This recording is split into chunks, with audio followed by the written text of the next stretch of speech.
안녕하세요. 교육진담 수요 독서 시간입니다. 수요 독서 시간. 다들 마스크가 어떤 종류예요? 이건 첫 마스크입니다. 필터 안에 갈아서 끼우는. 필터만 사가지고 진행하는. 네. 환경을 조금이라도 보호하기 위해서. 그런 거구나. 부직포 마스크가 난리라고 들었어요. 그러니까 그 버려지는 것 때문에 바다가 오염된다. 뭐 이런 얘기가 있어서. 갑자기 나랑 그러면 오염시키는 나랑 책상이 뭐가 되나? 나랑 책상이 좀 이상한 사람들네. 그런 의도로 시키지 말죠. 그럴까요? 네. 그런 의도로 한 더 얘기 이상 아니었습니다. 더 이상 말 시키면 안 돼. 무슨 이렇게 청취율 점점 깎아먹는 그런 말을 주로 한단 말이지. 예. 저는 수요 독서 시간, 교육진담 수요 독서 시간 진행을 맡고 있는 민우입니다. 자. 책 배달부 곰 선생입니다. 네, 곰쌤의 친구 최쌤입니다. 네, 자 이렇게 소개도 잘 했고, 오늘 책은 최공녀 강주룡. 네. 예, 그 이분 퀵 서비스를 통해서 이제 이 내용들을 한번 시청자분들께 좀 잘 알려주시죠. 네, 알겠습니다. 네, 여러분의 기억 속으로 책을 배달해드리는 2분 퀵 서비스 최공녀 강주룡 시작하겠습니다. 여기 한반도에서 부유하게 살다가 몰락해 간도로 이주한 한 가족이 있습니다. 이 집 딸의 이름은 두루 주자에 용룡자를 쓰는 여성 강주룡입니다. 20살이 되도록 결혼을 못하다가 아들 전빈이 독립운동에 뛰어들지 못하도록 가정을 꾸리게 만들려는 옆 동네 어느 집안에 팔리듯 시집을 갑니다. 하지만 다행히 전빈은 잘생겼고 꽤 괜찮은 사람이었고, 그래서 둘 모두가 독립군에 가담하고 사랑에 빠지게 됩니다. 하지만 유일한 여성 일원이었던 주룡에 대해서 수군거리는 걸 견디지 못해서 둘은 다투었고, 그 길로 주룡은 홀로 친정으로 돌아옵니다. 전비는 일본군과 전투 중 사망하고, 시집에선 주룡을 팔자가 사나워 남편 잡아먹은 며느리라며 비난하고, 친정아버지는 그런 주룡을 감싸주질 못할 망정 더 어려워진 집안의 경제 사정을 핑계삼아 소작할 밭을 떼어준 늙고 부유한 남자에게 다시 시집을 보내려고 합니다. 분노한 주룡은 평양으로 탈출해 고무신을 만드는 공장에 취직을 하게 됩니다. 주룡은 아는 사람 하나 없지만 평양에서의 삶이 오히려 낫다고 생각합니다. 내가 번 돈으로 먹고 자고 쓸 수 있었기 때문입니다. 하지만 전 세계에 불어닥친 불황의 늪이 조선에도 찾아오고, 경제가 어려워지자 평양의 공장지대에도 노동자와 사용자 간의 갈등의 골이 깊어집니다. 최소한의 삶의 질을 보장하라는 요구사항을 걸고 파업에 돌입하는 노동자들의 대열에 들어서며, 주룡은 자신과 동료들이 겪은 부당함을 온몸으로 외치기로 결심합니다. 그가 선택한 방법은 바로 단식이었습니다. 1930년대 평양 공장지대의 여성 노조위원장, 을밀대 고공 단식 농성의 주인공인 강주룡의 삶을 그려내 여성 서사와 노동 소설의 새로운 비전을 제시한 문제작, 제23회 한겨레 문학상 수상작 최공녀 강주룡입니다. 일단 재밌겠네요. 굉장히 재밌습니다. 네, 이게 두루 주자. 네. 이게 제가 어렸을 때 이름에 주자가 들어갔거든요. 아명이 네. 따로 있는. 아니요, 원래는 그 이름이었는데. 개명하셨어요? 아니요, 그냥 학적부에 이렇게. 어쨌든 그때 이름 둘 있는 친구나 형들 간혹 본 적 있어요. 네. 집에서 부르는 이름하고 호적상 이름이 다른. 그때 그 이름이 두루 주자였어요. 두루 주자. 네, 두루 주자 간만에 보네. 강주룡 아주 좋은 사람이네. 나랑 이름이 가운데가 그 사람, 나는 끝에, 이분은 가운데. 두루 주자를 써서 이 두루 주자 들어가는 사람이 다 괜찮아요. 네. 강주룡 이분도 괜찮네. 독립운동 하시고. 1930년대의 우리나라에서의 어떠한 노동쟁이, 소작쟁이, 그러니까 가장 대표적인 1930년대의 독립운동의 일환이었어요. 그렇죠. 그래서 이때부터 본격적으로 노동운동과 농민운동이 또 하나의 어떠한 민족해방운동의 성격을 띠는 아예 공식화되어 있는 그런 흐름이죠. 독립운동의 하나의 공식화되어 있는 흐름인데, 그 연장선에서 하나의 인물을 이렇게 부각시켜서 만들어진 그런 사람이네요. 네. 20살이 되도록 결혼을 못하는 게 아니라 20살 결혼 너무 일찍 해. 그죠? 20살 때 결혼 20살에 뭐라고 진짜 20살 때 결혼하면 안 되지. 네, 아무래도 100년 전이다 보니까 거기서 그렇죠. 가족들이 다 욕하는 장면이 나옵니다. 아유, 넌 결혼 언제 하니? 이러면서. 16에 원래 결혼을 해요. 예. 중3이거든요. 16에 결혼을 하면은 첫 애를 따르려면 그 딸이 또 16에 결혼해서 또 첫 애를 낳잖아요. 그러면 한국 나이로 한 33살 정도가 되면 할머니가 되는 게 이제 일반적인 여성들의 삶의 모습이었죠. 그러다 보면은 33살 먹은 엄마가 또 자식을 낳을 수 있잖아요. 그렇죠. 예, 그러다 보면 이제 이모와 조카 중에서 이 조카가 더 나이가 많거나 그런 경우 종종. 이런 경우가 좀 생기죠. 예. 별 얘기를 다 하네요. 자, 이종 보통 키워드 넘어가겠습니다. 자, 이종 보통 키워드. 네, 제가 꼽은 이종 보통 키워드는 무호정인입니다. 일단 이 무호정인이라는 사람은 그 강주룡의 스토리를 이제 전달해준 기자라고 하는데요. 일단 이 무호정인의 정체를 밝혀준 정용욱 서울대 국사학과 교수님께 감사의 말씀. 왜냐하면 거의 단독 보도 네, 이분께서 그냥 밝혀내신 거라서 네, 한겨레 기사를 실으셨더라고요. 그래서 굉장히 재밌게 읽었고 내용을 보면 이 강주룡의 고공농성 한 달여 뒤에 동광이라는 잡지에 을밀대상의 채공녀 여류투사 강주룡 회견기라는 구술 자료가 실립니다. 필자는 아까 말씀드렸던 무호정인이고요. 이분이 이제 채공녀라는 조어의 창시자예요. 그래서 이 조어가 당시에도 꽤 화제가 됐었고 핍박받는 여성 노동자의 아이콘으로 부상시켜주는 그런 역할을 했다고 합니다. 근데 어떻게 이 교수님께서 무호정인의 정체를 알게 됐냐? 이 무호정인이라는 사람은 동전 오기영 씨입니다. 네, 이분은 이제 1928년부터 평양 신의주 등지에서 근무한 동아일보 기자신데요. 이제 호가 동전. 네, 이고요. 필명은 뭐 동전생 등으로 썼다고 하는데 알고 보니까 무호정인도 이제 이분이 사용하던 필명이었던 거죠. 무호정은 황해도의 배천온천 근처에 있는 명승지인데 그 고장을 굉장히 사랑했던 것 같아요. 그래서 거기 이름을 따서 지은 것 같습니다. 그래서 동광이라는 잡지에 이 기사를 실었는데 이 신문을 실기가 이 당시에는 만만치 않았던 것 같아요. 일제강점기라는 시대적 배경 때문에. 그래서 이 교수님께서 봤을 때 원문 곳곳에 중략, 하략이라는 표시가 있는데 다 일제의 검열이 있었다고 합니다. 그리고 이 당시에 이분이 이제 강주룡을 인터뷰했을 때 겨우 23, 강주룡보다 8살이나 아래였는데 굉장히 이 집안 자체가 이런 사회운동에 좀 매진한 분이셔서 동향을 잘 알고 있었다고 해요. 그래서 뭐 얘기를 보니까 11살 때 3.1운동이 있었고 교내외에서 만세를 부르다가 아카시아 나무 생가지로 볼기를 얻어맞는 고문을 당했다. 이거 고문인데? 아, 이거 고문이야. 그래요? 이게 잘 상상이 안 돼서 네, 이 애한테 이거 학대야. 11살이면은 초4예요. 그렇죠. 아카시아 나무에 가시 있지 않아요? 그렇죠. 그래서 그 다음에 이게 가장 중요한 게 생가지. 아니 왜 웃어? 생가지 이거 장난 아니에요. 생가지가 뭐냐면은 그래서 고문이구나. 이 나무를 자르면 이 나무가 좀 마르면 안 아파요. 이게 생가지는 수분이 있고 아직 나무가 살아있는 느낌이 있어가지고 이게 때리면은 감겨요. 채찍처럼. 근데 특히나 아카시아 생가지는 거기 아카시아 이 가시가 이렇게 두꺼워요. 아카시아 가시 따면 있잖아. 드라큘라 눈이 할 수 있어요. 그럼 진짜 고문이네요. 얘한테 이거는 진짜 학대지 애들. 아주 못된 짓을 했네. 어린애한테 이게 뭐 하는 거야 이게. 그렇죠. 11살. 아동학대입니다. 아동학대 이거. 일본 애들이 그래. 죄송해요. 아니요. 네, 그리고 이 가끔 이러다 좀 위험한 말을 하네. 이란 분의 이제 형인 오기만. 안 그런 일본 애도 있겠지. 네, 아버지도 다 옥살이를 이 당시에 했다고 하고요. 이후에 이제 1928년 여름에 신간에 축사를 했다가 또 해주 감옥에 gat히고 26년부터는 동아일보 배천지국 기자를 합니다. 동아일보가 훌륭한 신문사였어 이때만 하더라도. 예. 그렇죠. 네, 네. 그래서 이분이 이제 학계와 독서계에 널리 알려진 것은 해방 직후에 저술한 사슬이 풀린 뒤라는 책이고요. 이 정용호 교수님께서 이 책을 복간을 추진하시다가 이제 알게 됐다고 해요, 정체를. 그래서 독립운동하다가 옥살이 후유증으로 젊은 나이에 생을 마감한 그 형 오기만 씨와 그다음 가족들에 대한 기록이 이 사슬이 풀린 뒤라는 책에 들어있다고 합니다.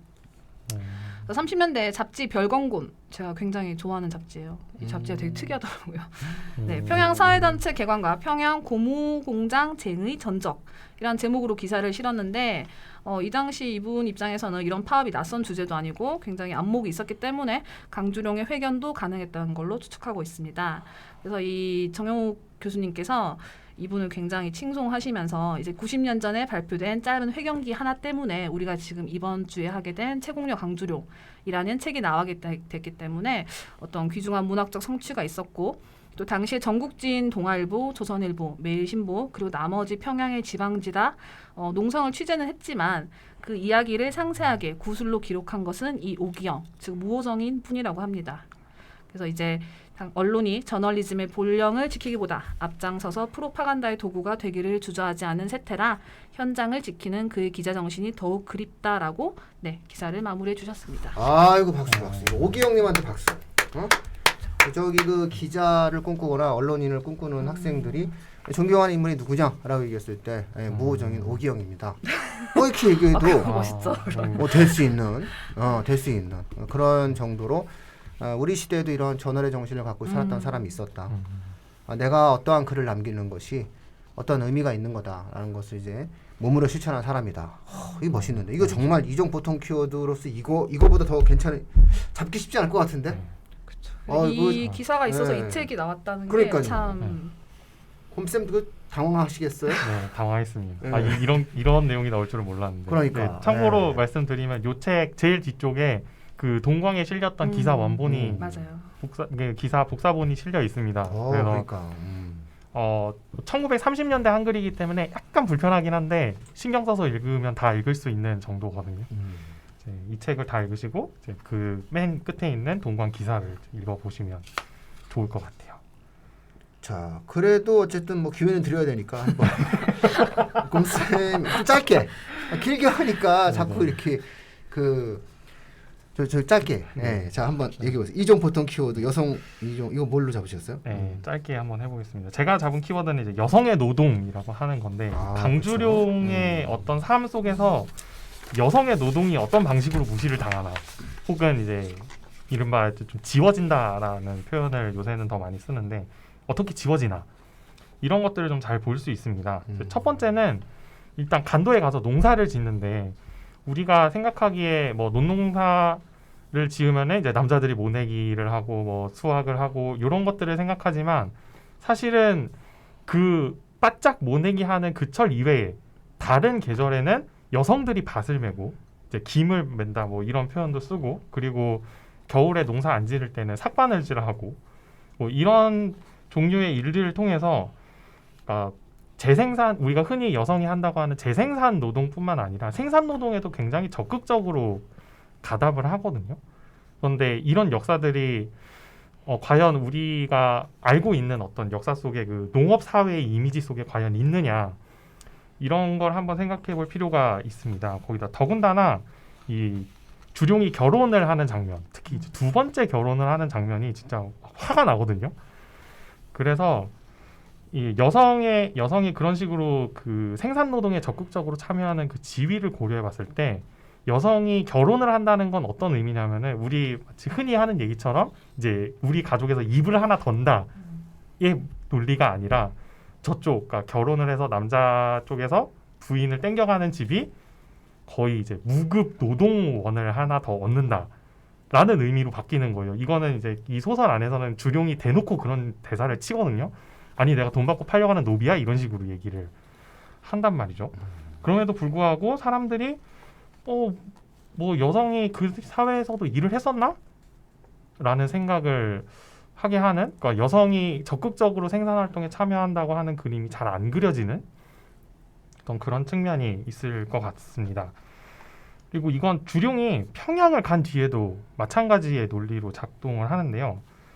이거는 조금 이제 상세하게 한번 살펴보면 공장에서 일하는 그 여성들 1930년대 평양의 고무 공장 그리고 그 면직 공장에서 일했던 여성들은 이제 주룡처럼 혼자이거나 혹은 남자 형제가 있는 자매이거나 혹은 결혼을 해서 뭐 남편과 아이가 있는 그런 부인이거나 이렇게 셋 중에 하나인데 이 세 명이 다 그 자신의 노동을 정당하게 인정받지 못한다는 거죠. 혼자라서 돈을 벌면은 저거 못한 걸 되려고 저러는 거 아니냐. 뭐 이런 종류의 편견에 시달리고 또 만약에 남자 형제가 있는 집일 경우에는 남자 형제를 대학을 보내기 위해서 일을 열심히 하는데 그 남자 형제가 그래서 잘 돼서 출세하고 성공을 하면은 이제 여성이 그 돈을 벌어줬던 여성은 네가 한 게 뭐 있어? 네 오빠가 공부 잘해서 저렇게 된 거지. 이라는 식의 이야기만 듣게 되고 또 결혼을 해서 아이가 있는 경우에는 남편은 육아에 참여하지 않고 그러면서 아이는 더 낳자고 얘기하고 이 소설 안에서도 그런 캐릭터가 나오거든요. 그래서 막 생고무를 만지면서 막 그 냄새 나는 공장에 결국 아이를 데려와서 거기서 공동 육아 비슷한 걸 하는 그런 장면들이 막 연출이 되고 일제 시대에 이제 여성의 노동이라고 하는 게 어떤 방식으로 인정을 못 받았는가 이걸 한번 이 소설의 내용을 그러니까 강주룡의 삶을 통해서 한번 고려를 해볼 필요가 있다는 거죠. 네. 그래서, 오늘 그렇죠. 네. 그래서 이 파업이라고 하는 게 그러니까 이거 분명히 이 소설은 이제 노동 소설인데 어떤 사람이 이제 각성을 해서 노조 위원장이 돼가지고 시위를 하는 이런 스토리로 가는 일종의 노동 소설인데 여기에 이제 여성이라는 서사가 끼얹어지다 보니까 이 노동자들이 벌이는 파업이 단순히 노동자의 파업이 아니라 일종의 시스터후드, 그러니까 자매의 의미를 더해진다는 점이 이 소설이 지금까지와의 노동 소설이나 지금까지와의 노동 소설과는 다른 굉장히 독특한 지점이 있는 것 같습니다. 오늘날에도 이건 이제 초창기 근대 시대 초창기 이제 여성 노동에 대해서 이제 사회가 어떻게 인식하느냐. 이제 그때 얘기 많이 나온 게 이제 뭐 인류의 문명을 바꾼 뭐 여러 가지 발명품 중에서 세탁기가 출현하면서 여성이 가사노동으로부터 해방돼서 사회 진출을 하게 되는 이렇게 얘기되는 거고 사실 근대식 학교 여기서도 이제 물론 이 소설에서도 애들 공동육아 비슷하게 하잖아요. 근데 사실 영국에서 근대식 학교가 최초로 출현하게 된 이유가 여성의 노동을 얻기 위해서 아이를 공동으로 기르는 데서부터 시작된 거예요. 그래야지 여성들도 공장에 나가서 일을 할 수 있으니까. 그리고 그 여성들과 남성들이 공장에서 일을 하는 과정에서 고칼로리의 당분을 섭취하기 위해서 사실은 설탕 소비를 늘렸거든요. 네, 이제 어쨌든 그런 과정들이 다 연결되어 있는데 오늘날에 있어서의 여성 노동에 대한 시각은 두 가지 측면이 있겠죠. 출산과 양육이라고 하는 측면에서 그리고 사회적 승진에서의 어떤 차별적인 형태에 대한 모습들로도 아마 오늘날도 여전히 이 문제는 우리 사회 중요한 이슈로 또 아직 해결되지 않는 거죠. 네. 평양에 을밀대가 있었네요. 그죠? 네. 네. 냉면은 을밀대죠. 봉피향이죠 냉면은. 취향 달라. 취향 다릅니다. 그냥 돼지갈비 드세요. 봉평에서는 돼지갈비. 저는 그냥 봉평 돼지갈비. 냉면은 평양면허. 평양면허. 저는 개인적으로 평양면허. 을밀대도 괜찮습니다. 갑자기 또 이 냉면이 먹고 싶어지네. 자, 이제 아이랑 투게더로 넘어가 볼까요? 네, 제가 꼽은 이제 아이랑 투게더는 1919-2019 기억록입니다. 이건 TV 프로그램인데 MBC와 SK 브로드밴드가 공동 제작했고요. 2019년 1월 1일부터 2019년 12월 30일까지 방영을 해서 작년 한 해 동안 한 거죠. 총 100부작을 만들어냈는데 한 편에 기껏해야 3분에서 4분 사이입니다. 임시정부 수립 100주년을 기념하여 3.1운동, 임시정부 수립부터 전쟁, 분단, 산업화와 민주주의까지 내가 살고 싶은 나라를 만들어 온 100년을 기억하여 기록하다라는 의의를 갖고 시작한 건데 이 강주룡 편이 이효원 씨가 배우 이효원 씨가 낭독하면서 녹화를 해서 나오는데 사실 내용이 그렇게 3분이니까 많진 않고 그냥 소개하는 정도인데 그럼에도 불구하고 이걸 갖고 온 거는 이 100명 안에 굉장히 다양한 인물들이 들어가서 좀 신기하더라고요. 이제 시대가 많이 이렇게 왔구나. 네. 80년대, 90년대 인물들도 나오기 때문에 그래서 되게 유명하고 우리가 익숙했던 거는 예를 들어 유해진 배우가 홍범도를 기억하여 기록하다. 뭐 이 정도는 우리는 익숙하죠. 그런데 심용환, 윤상원을 기억하여 기록하다 하는데 이 윤상원이란 분은 5.18 당시에 시민군 대변인으로 활동하며 마지막 순간까지 전남도청을 지킨 분이라고 해요. 그러니까 저는 이름조차 기억하지 못했던 그런 분이죠. 예, 그리고 뭐 제주 4.3 무사히 처형됐던 3만여 명 희생자들과 그들을 구하기 위해 소신을 다한 독립운동가 출신의 경찰 문형순이라는 분도 있고요. 또 의병투쟁 중 중국에서 생을 마감한 일제강점기 최초의 여성 의병장 윤희순이라는 분도 있어요. 이건 이제 이성경 배우가 낭독하는데 이게 굉장히 짧지만 어쨌든 새로운 인물들을 소개하고 아 우리 역사에 이런 인물들이 있구나라는 식으로 한번 보는 거 굉장히 좋을 것 같더라고요. 네, 새로운 인물을 발굴하는 데 의미가 있을 것 같아서 가져와봤습니다. 야, 오늘은 최쌤이 이 책에 대해서는 곰쌤 이거 가능하겠어요? 안 되겠습니다. 안 되겠죠? 네, 자, 그럼 어떻게 마칠까? 그래도 준비한 게 있으니까 한번 얘기해 보세요. 예. 예. 제가 준비한 아이랑 투게더는 전태일 기념관입니다. 아, 역시 악해. 그 청계천 그 소라기둥에서 그 아래쪽으로 한 15분 정도 걸어 내려가면 건물이 3층인가 4층짜리 건물이 있어요. 이렇게 조그맣게 전태일 기념관 이렇게 써 있고요. 그 동대문 평화시장 약간 못 가서 종로 한 4가쯤 가면 이제 있는 건물입니다. 이제 층별로 상설 전시실하고 기획 전시실로 나뉘는데 이제 상설 전시실에는 이제 전태일 육필 원고 그리고 1970년대 그 당시에 이제 피복 공장의 어떤 환경 이런 것들을 체험해 볼 수 있는 공간이 마련돼 있고 그걸 이제 쭉 따라서 그 체험을 다 하고 나면은 그 체험로의 끝에 전태일 문학상 수상작들을 비롯해서 그 노동 관련 소설 혹은 사회학 서적 같은 것들을 볼 수 있는 조그마한 도서 열람실이 마련이 되어 있습니다. 그리고 기획 전시실에서는 몇 번씩 그 한 분기별로 한 번씩 이렇게 전시를 바꾸는 것 같은데 이거는 약간 복불복이 있을 것 같고요. 그래서 그 강주룡이 활동했던 공간이 물론 1930년대로 떨어져 있기는 하지만 어쨌든 이 사람이 노조 활동을 했던 공간이 고무신 만드는 공장과 이제 면사 만드는 공장이었기 때문에 그 강주룡을 비롯한 그의 동료들이 어떤 환경에서 일을 했는지 좀 간접적으로 체험해 볼 수 있는 공간이 될 거라고 생각합니다. 그 어머님께서 돌아가셨는데 원래 그 전태일 그 열사의 어머님께서 이렇게 80년대, 90년대 민주화 운동하실 때 이렇게 많이 나타나 주시고 그러셨어요. 그 어머니도 기억록에 있었어요. 이소선 선생님. 네, 그렇죠. 네, 그 어머님께서 되게 열심히 해주셨었어요. 그러니까는 아들을 이렇게 떠나 보낸 이후에 그 아들의 어떤 뜻, 생각 이런 것들을 이제 가지고 내용을 했었죠. 다른 것보다도 뭐 이게 조금 얘기가 하지만 사실 이제 분신을 하셨잖아요. 예, 그랬는데 외쳤던 내용이 뭔지 아세요? 근로기준법을 준수하라. 그거였어요. 네. 되게 유명한 말이에요. 뭘 어떻게 해달라는 게 아니라 법을 준수하라는 거였어요. 대한민국의 헌법과 대한민국 헌법에 의해서 만들어진 노동 3법을 지키라는 거였어요. 처음에 70년대에도.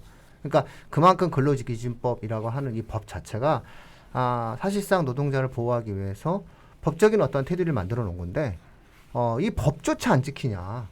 이제 어쨌든 이런 부분이었던 거죠. 그러니까 많은 사람들은 과도하게 뭔가를 요구한 게 아닌가라는 생각을 할 수 있을지 모르겠으나 사실상 전태일 열사가 말씀하신 내용들은 최소한의 어떠한 요청 그리고 대한민국 법이 만들어낸 근본적 구조와 질서를 지켜달라. 어쨌든 이런 부분이셨던 거죠.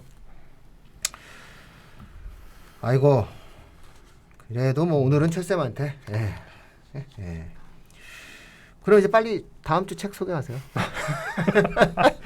네, 다음 주 책은 김진엽의 예술에 대한 8가지 답변의 역사입니다. 청소년을 타깃으로 기획된 이제 미학 입문 도서더라고요. 그래서 미학의 여러 가지 입장을 짤막짤막하게 소개해주는. 그래, 이거 누가 고르셨어요? 이건 최쌤 추천 도서입니다. 오늘 완전히 3연패인데? 이런 날도 있는 거죠. 그렇죠. 자, 알겠습니다. 코로나로 좀 상당히 좀 힘든데 이번 주 잘 지키고 오늘 이제 이 방송이 저희 일요일날 녹음하지만 요게 이제 방송이 된 수요일쯤에는 좀 확진자도 좀 확 줄고 어느 순간에 이제 그 사회적 거리두기가 좀 사라져야 마스크를 벗고 방송하니까 저희도 마스크 벗고 방송할 수 있는 그런 날이 좀 빨리 왔으면 좋겠습니다. 네. 네. 다들 건강 주의하시고요. 조심하십시오. 그리고 자 마지막 마무리 멘트 해주십시오. 네. 교육진담 수요독서 코너는 청취자 여러분과 함께 책을 가볍게 하지만 꼼꼼하게 읽어나가는 방송입니다. 여러분의 손길에서 책장을 넘기는 소리의 숫자만큼 댓글, 좋아요, 구독하기, 링크 공유 부탁드립니다. 고맙습니다.